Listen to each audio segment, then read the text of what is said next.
ஒரு வழியாக சசிகலா பெங்களூர் சிறையிலிருந்து வெளியே அப்புறம் ரெஸ்ட் எடுத்துட்டு இன்னைக்கு பெங்களூரை விட்டு கிளம்பி வந்துட்டு இருக்காங்க.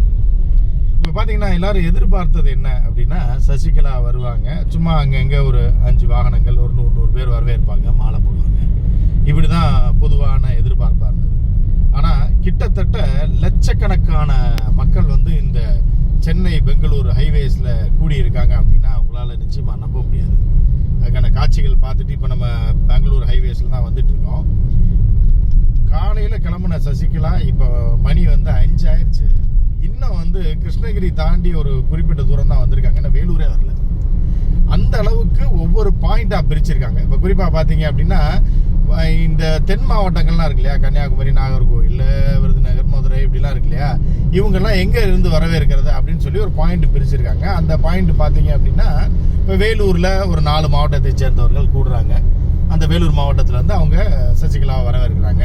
இப்படி பார்த்தீங்கன்னா பூந்தமல்லி வரைக்கும் ஒவ்வொரு பகுதிக்கும் ஒவ்வொரு பாயிண்ட்டுக்கும், காஞ்சிபுரம், பூந்தமல்லி எல்லா இடத்துலையும் பார்த்தீங்கன்னா ஒவ்வொரு பாயிண்ட்டுக்கும் 4 மாவட்டங்களாக 3 மாவட்டங்களாக பிரிக்கப்பட்டு ஆயிரக்கணக்கான வாகனங்கள் வந்து இந்த பெங்களூரு சென்னை நெடுஞ்சாலையில் அணிவகுத்து நிற்கிது.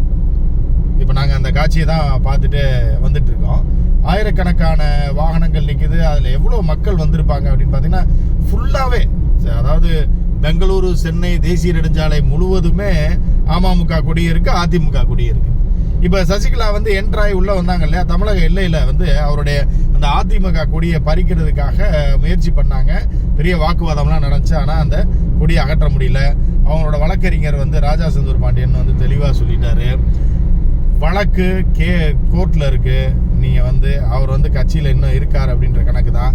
நீதிமன்றத்தில் வழக்கு இருக்கும்போது இந்த கொடியை அகற்றுவதற்கு காவல்துறைக்கு அதிகாரம் கிடையாதுன்னாரு. ரெண்டாவது, தொண்டர்கள் கூட்டம் மிக அதீதமாக இருந்ததுனால ஒன்றுமே செய்ய முடியல காவல்துறையினால, இந்த கொடியை அகற்றவும் முடியல. அப்படி ஒரு கெத்தான ஒரு இதில் வந்து சசிகலா வந்துக்கிட்டே இருக்காரு. இன்னும் அதாவது சென்னை டு பெங்களூர் வந்து 4 மணி நேரம் தான் ஆகும். ஆனால் கிட்டத்தட்ட 8 மணி நேரம் ஆகியும் சென்னை பெங்களூர்லேருந்து இப்போ சென்னைக்கு வர பகுதியில் பாதி கூட சசிகலா இன்னும் வந்து சேரலை அப்படின்னா பார்த்துங்க. இப்போ அடுத்து கடைசியாக கிடைத்த தகவல் என்ன அப்படின்னு பார்த்தீங்கன்னா, வேலூருக்கு அவர் வர்றதுக்கே வந்து ஒரு 7 மணி ஆயிரும் அப்படின்றாங்க. அதுக்கப்புறம் வேலூரில் அவர் தங்குவதற்கான ஏற்பாடுகள் செய்யப்பட்டிருக்கு. அதே மாதிரி காஞ்சிபுரத்துலேயும் ஒரு நட்சத்திர ஹோட்டலில் வந்து அவர் தங்குவதற்கான ஏற்பாடு செய்யப்பட்டிருக்கு. எனவே இன்று நைட்டு சசிகலா வந்து வேலூரில் தங்குவதற்கு அதிக வாய்ப்பு இருக்கு. தங்கிட்டு மீண்டும் நாளை காலை அதிரடியாக சென்னை நகருக்குள் அவர் நுழைவார். அவர் எங்கே போவார்? இப்போ ஏற்கனவே வந்து அதிமுக அலுவலகம் பூட்டப்பட்டாச்சு. போயஸ் கார்டனில் சசிகலா சிறைக்கு செல்வதற்கு முன்பு தங்கியிருந்த ஜெயலலிதா அவர்களுடைய வீடு பூட்டப்பட்டுருச்சு.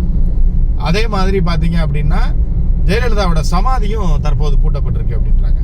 அப்போ சசிகலா எங்கேயும் போகாத அளவில் ஏற்பாடுகள் செய்யப்பட்டாலும் என்ன நடக்கும், சிட்டிக்குள்ளே சசிகலா வந்தா அதுக்கப்புறம் அவருடைய மூவ் என்ன மாதிரி இருக்கும் அப்படின்றது மிகப்பெரிய பீதியை கிளப்பி இருக்கு இப்போ அதிகாரத்தில் உள்ள சிலருக்கு. அதனால என்ன நடக்கும் அப்படின்றத நம்ம நாளைக்குள்ளே தெரிஞ்சு போயிடும். மிகப்பெரிய ஒரு மாற்றம் அதிமுகவுக்குள்ள வர்றது உறுதி அப்படின்றது இன்னைக்கு சசிகலா கிளம்புனதுலேருந்து இந்த ரோட்டில் வந்து என்ன நடக்குது, அதாவது பெங்களூர் சென்னை ஹைவே ரோட்டில் என்ன நடக்குதுன்றதை வச்சு தெரிஞ்சுக்கிற முடியுது.